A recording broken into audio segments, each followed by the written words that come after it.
Hey guys, yeah, here I am at my my new place.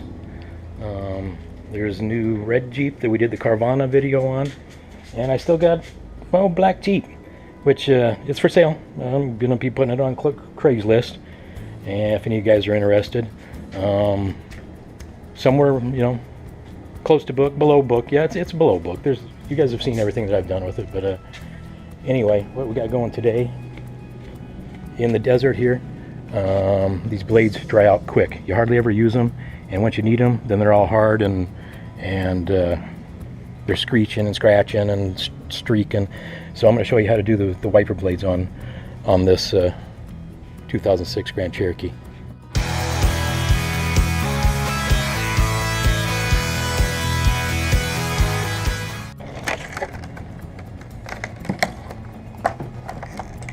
Okay, this is the new one. These are 21-inch blades.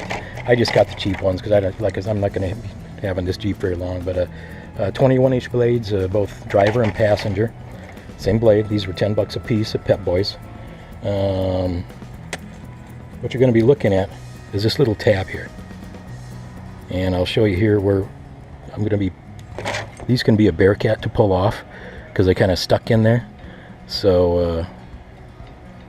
That's what I'm doing. I'm going to be pushing that tab.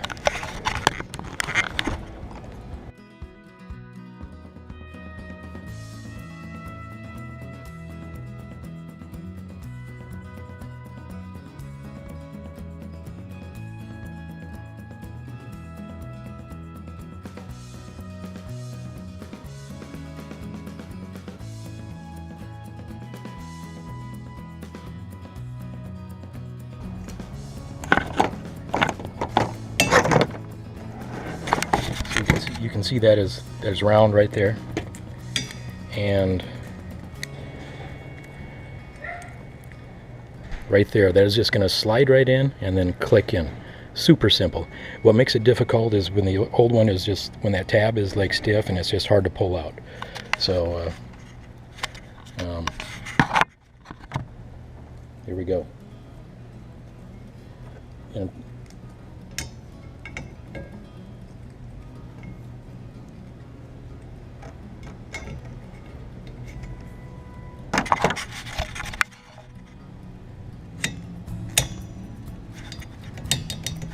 that's it. That's all she wrote. It's and simple. There are different methods, but I think that's the most common. Yeah, the toughest part is getting the old ones off, just because they've been on there a while and real stiff. But thanks for watching, you guys. God bless. We will see you in the next video. Like and subscribe.